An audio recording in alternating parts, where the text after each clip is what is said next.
بسم الله الرحمن الرحيم.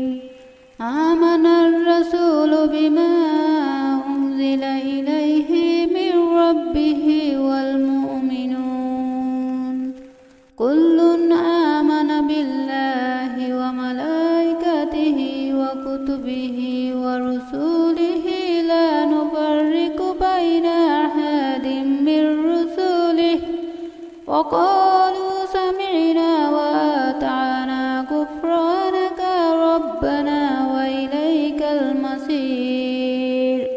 لا يكلف الله نفسا إلا وسعها لها ما كسبت وعليها ما اكتسبت ربنا لا تؤاخذنا إن نسينا أو أخطأنا ربنا ولا تحمل علينا إصرا كما حملته على الذين من قبلنا ربنا ولا تحملنا ما لا طاقة لنا به